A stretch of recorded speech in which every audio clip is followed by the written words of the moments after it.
So,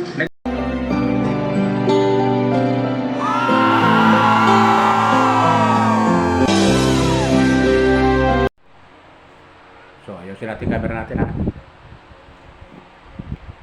So, yan. Lakas ba yung audio ko mga viewers ko? Subscriber ko?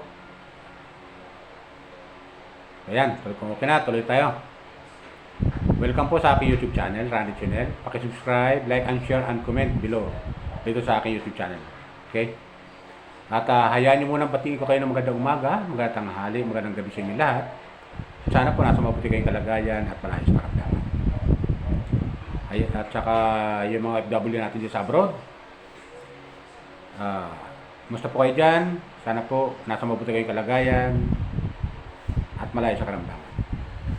So, tuloy tayo. Itong vlog ko ay patungkol po dun sa matagal ng video upload ni kabisnes ito tungkol doon kay Bong. Kasi aminin ko sa inyo kung hindi, binabalik-balikan ko yung mga nakaraan ni Bong. So itong video upload ko ay bibigyan ako ng konting comment. Bagamat hindi ako official na reactor, commentator ng kabisnes official, ay magbibigay lang ako ng comment bilang isang viewers ni kabisnes. Kasi matagal na akong subscriber ng kabisnes, yung kanyang subscriber pa lang ay nasa 47,000 pa lang. Doon nag-umpisa yun eh. Kung natatandaan nyo po, na i-mention niya ni kay Kuya July Paunil kasi nakapanood ako sa kanya at yun nga si kabisnes na bigkas niya, marami sila eh, kabisnes, Pugong Biyahero, saka yung ibang si Katikram, binibigkas siya minimension niya palagi ni July Paunil. At doon ko sa kanya nalaman na may kabisnes official. At yun nga, sinearch ko, yun nga, nakita ko itong si kabisnes. 47,000 pa lang yung kanyang subscriber noon. At yun, simula noon, nasubaybayan ko na siya. Marami na siyang tinutulungan. Marami siyang mga, bilang isang vlogger, ay marami siyang mga taong tinutulungan, lalo-lalo ang mga vendor. Yung mga vendor, pinapaki yung paninda, mga ganun si kabisnes kasi. Pag natuwa siya sa tao na, ibig sabihin, nakita niya na talagang masipag at gumagawa ng paraan para lang mabuhay ang pamilya, tinutulungan niya ni kabisnes. Ganun si kabisnes kabait na tao. Kaya bilib ako sa kanya. Ngayon, malaki na yung channel niya. Umabot na ng 494,000. Malapit na magkalahating milyon yung kanyang viewers, subscriber. Tapos, yun nga, doon ko nakita sa kapapanood ko sa kanya, natagpuan niya nga ito si Bong. At sa kagandahan naman, ay ito si Bong ay binalik-balikan ni kabisnes. Binalik-balikan niya hanggang sa alagaan niya ito. At tumira sa bahay nila. So maraming tao na silang nagsasama ni Bong. Bagamat si Bong pasaway. Pero bagamat si Bong pasaway, pero hindi sinukuan ni kabisnes ito. Kung kanino na lang pumunta, kung napunta pa nga yan doon sa isang bagong vlogger din na pinaasa niya rin na kasi ito si Bong gusto kasi magkaroon ng pamilya. May kwento ko lang sandali. Ito si Bong gusto kasi magkaroon ng pamilya. Sana papanood natin kay kabisnes lagi sa kanya. Susubaybay natin kay kabisnes. Ito si Bong gusto na magkaroon ng pamilya. At may mga pinakilala nga sa kanya mga babae. Wow! At yun, yung isa nga doon yung isang vlogger ngayon na bago na OFW. Eh, nagkagusto ko no kay Bong. Eh, kaya nasabing ko no, kasi pinaasa niya si Bong eh. Pinaasa niya eh. Tas, ano nangyari? Wala rin. Ginamit ang si Bong para makilala.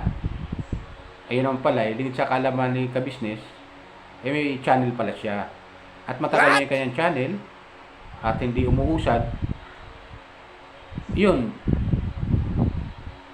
nagsabi kay Kabisnes na gusto niya si Bong. Nasa abroad pa siya ha. Nagsabi kay Kabisnes na gusto niya si Bong. Pero badang huli, pumunta pa nga si Bong sa bahay nila, pinakilala sa pamilya. Pero badang huli, wala rin. Iniwan din sa ere si Bong. Si Bong lalong pag dito, yung lalong nawalan ba ng pag-asa, parang gano'n, nawalan siya ng pag-asa. At yun nga, hanggang ngayon, maraming ginawa si Kabisnes kay Bong. Andiyan pinarehab niya, binihisan niya, inalagaan niya, dahil mahal nga ni Kabisnes to si Bong. Bagamat pasaway, pero hindi sinukuha ni Kabisnes yan. Naging emotional pa dyan si Kabisnes dahil sa pag-aalala niya kay Bong, dahil sa pagmamahal niya, dahil sabi nga ni Kabisnes ayon sa kanya, kung hindi niya maalagaan si Bong o sukuan niya si Bong, ay sino pang tutulong sa kanya?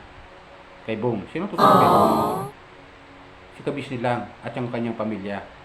Yun lang umuunawa. At saka yung mga kagwang na mga kapatid niya dyan sa Kabisnes. Shoutout sa'yo Kabisnes ha. Pasensya na kayo. Medyo nagamit ko lang po yung picture ni Bong. Maliit lang yun.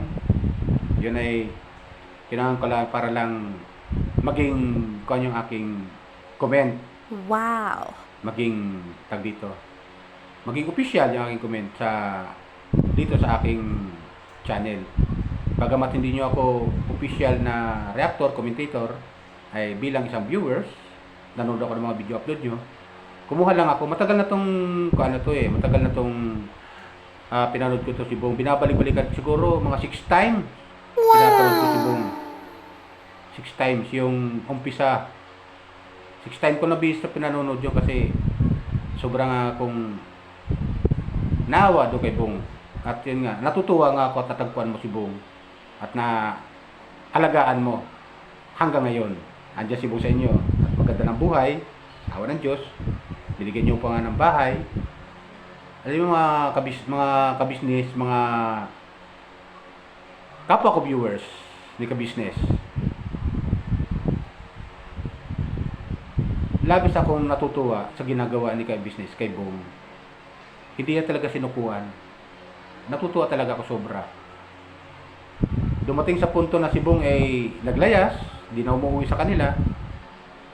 Pero hinahanap-hanap yan ni Kabisnes. Hindi mo wala sa isip niya na hindi hanapin si Kabisnes. Si Bong. Hindi mo wala, tinutusan yung mga ibang kagwang, kapatid na kagwang, hanapin si Bong. Diyan makikita lasing si Bong. Yun, tapos nakikita niya namumul pa rin ng basura na ang gusto sana ni Kabisnes hindi na gawin ni Bong yun. Noon, yung mga panahon na yun. Kasi okay na nga si Bong eh, hindi niya ginagawa na yun eh. Sumasama-sama na sa mga mission ni Kabisnes. Pagtulong. Diba mga kapwa viewers? Sumasama-sama na si Bong sa mga kapatid niyang kagwang sa pag-misyon at kay Kabisnes. Kawawa naman! Kaya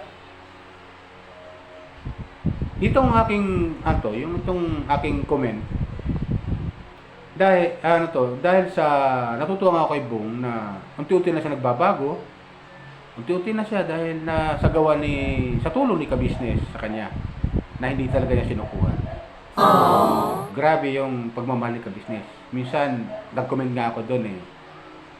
Sa mga naunang video upload ni ka-business na yung hanggat hindi niya sinusukuan si Bong, ay nagiging emotional na nga siya. Dumating sa punto na nagiging Wow. emotional. Nag-comment ako doon na hayaan niyo na ka-business kung ayaw talaga ni Bong magbago. Yun ang comment ko doon ha. Pero sa ngayon, dahil nga hindi nga sinusukuan ni ka-business to si Bong, unti-unti na siyang nagbabago. At salamat sa Diyos na si Bong ay ito paano na babago na yung kanyang buhay. Sa tulong ni ka-business yan. At ngayon sa kanya ngayon nakatira ulit si Bong. Bagamat may sariling bahay si Bong, pero mas maganda kasi palagi si Bong nandyan sa ka-business eh. Kahit paano para nababantayan si Bong. Ibig sabihin, naaalagaan. Kasi si Bong masipag si Bong eh, kahit paano. Sabi nga ni ka-business noong mga sinaunang vlog niya, nasusubaybay ako si Bong, pag dumating galing sa bahay niya, punta niya sa ka-business, nagwawalis yan si Bong. Hindi na kailangang utusan pa. Yun ang nagustuhan ni ka-business. At isang naging ugali lang ni Bong yung palainom. What? May nginom ba? May salita, lasinggero. Lasinggero.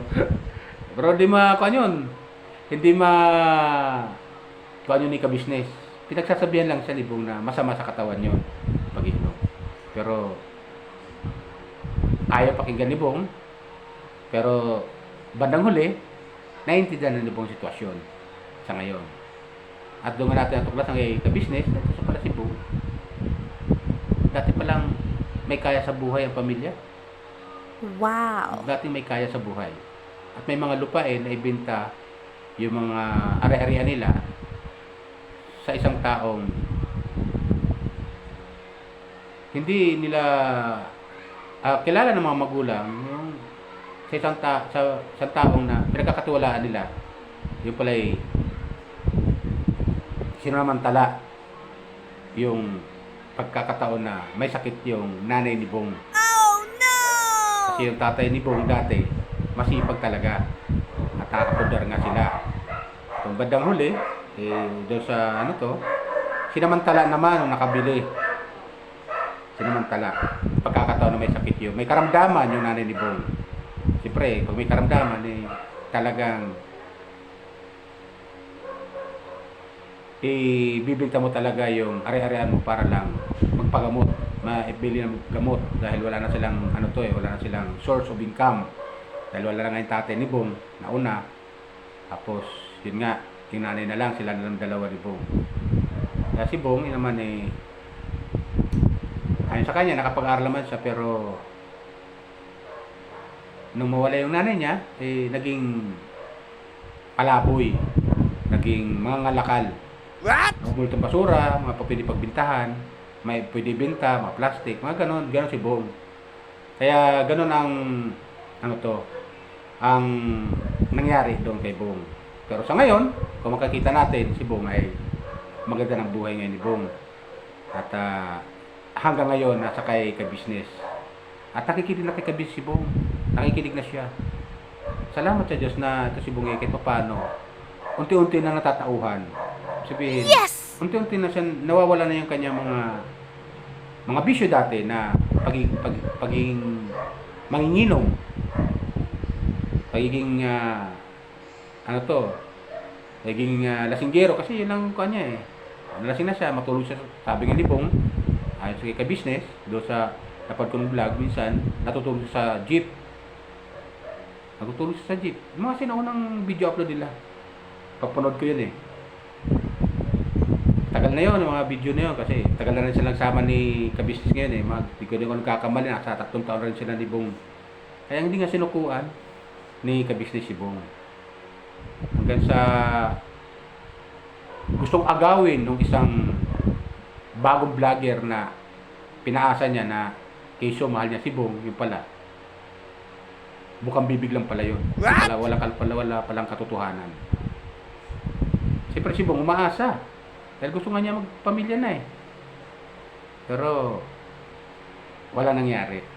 Wala nangyari. Sa ngayon, okay na si Bong ngayon. At nalilimutan niya ng lahat. Siguro, kung ano, hanggang naman natin na si Bong ay magkaroon ng sariling pamilya. Pero darating ang panahon niyan. Hindi pa sa ngayon. Di ba? Unti-unti na siyang makikilala ng mga tao na lalo-lalo na kung yung babae na may totoong pagmamahal at totohanan si Bong. Eh, yun ang gusto ni ka-business eh. Magkaroon ng pamilya si Bong. Yun naman talaga. At yun din ang gusto ni Bong. Di ba? Magkaroon siya ng sariling pamilya. Totoo ba yan? So, yun lang sa akin, kapag viewers. Kasi, napanood ko lang yung vlog ulit ni ka-business doon kay Bong. Yung sinaunang vlog nila, yung unang pagkatagpo nila, at saka yung pangalang pagkatagpo nila. Ayun. Nakaon ko lang, kaya nag-comment ako na si Bong ay maayos na ngayon. At gusto nang makalimutan ang nakaraan. Diba? Yun lang ang sa akin. Sabi nga nila yung kasabihan, moving forward tayo. Ngayon si Bong nasa pangangalaga ulit ni ka-business. At may sarili na siyang channel ha. Suportahan natin yung channel ni Bong. Lalo na yung ka-business. Baka meron pang hindi nakapag-subscribe kay ka-business. Subscribe po kayo. Pabuti natin ng 1 million yung subscriber ni ka-business. Pabuti natin.